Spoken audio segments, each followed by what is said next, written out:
जनतेच्या न्याय हक्कासाठी प्रजासत्ताक न्यूज सदैव आपल्यासोबत।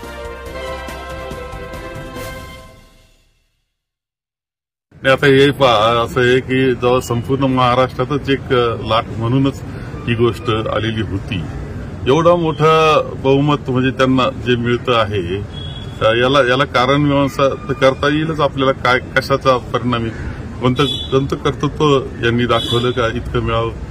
ज्या संसाधनांचा वापर प्रचंड प्रमाणामध्ये केला जातो, जे बुद्धिभेद केला जातो, माणसामध्ये भेद निर्माण केला जातो, धर्माचा वापर केला जातो, जातीचा वापर केला जातो, हे तर खरं म्हणजे यांचे अस्त्र आहे भारतीय जनता पक्षाचे आणि त्यातून हे यश मिळालेलं आहे।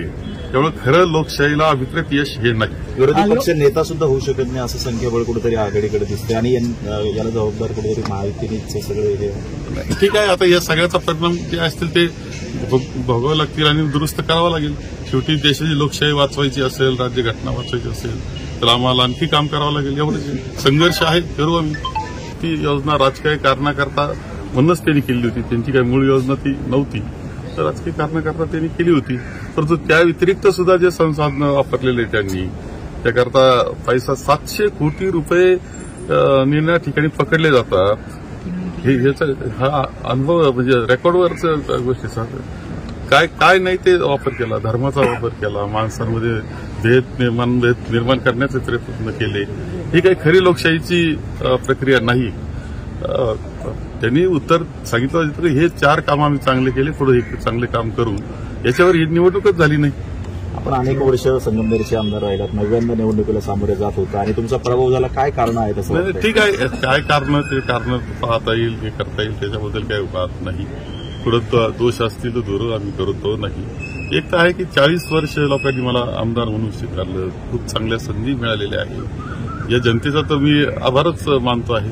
आता कुठं काय नेमकं घडलेलं आहे हे जे मी संसाधनांचा वापर हे जे म्हणतो ती पद्धत आमच्या या तालुक्यामध्ये कधी नव्हती। निनाळ पद्धतीचा जो वापर झाला ती पद्धत नवीनच वापर झालेला आहे।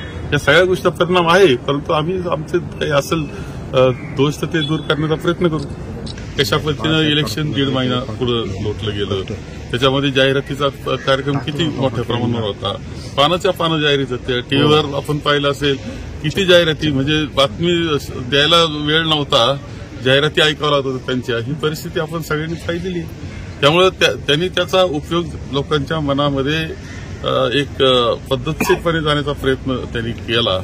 म्हणजे त्यांनी कोणत्याही रोजगाराच्या प्रश्नावर ते बोललेले नाहीत, ना ते महागाईच्या प्रश्न बोलले, ना शेतकऱ्याचे प्रश्न सोडवण्याच्या बाबतीत बोलले, ना सोयाबीनला कसा बाजार देणार हे सांगितलं, कोणतीच गोष्ट केलेली नाही त्यांनी ज्या पद्धतीनं मिळवलं ते यश मिळवण्याचा मार्ग मात्र लोकशाहीला विपरीत नाही। आता फक्त निवडणुकीच्या तोंडावर जे योजना राबवल्या गेल्या त्या आमिषाला लोक भुलले असं वाटतं? नाही, आता ठीक आहे, सगळे अनेक कारण आहेत, त्यामध्ये ते कारण असू शकतं। आपल्या परिसरातील ताज्या घडामोडी पाहण्यासाठी आजच प्रजासत्ताक न्यूज 24 सबस्क्राईब करा आणि रहा अपडेट। तसेच लाईक अँड शेअर करायला विसरू नका। प्रजासत्ताक न्यूज सदैव आपल्यासोबत।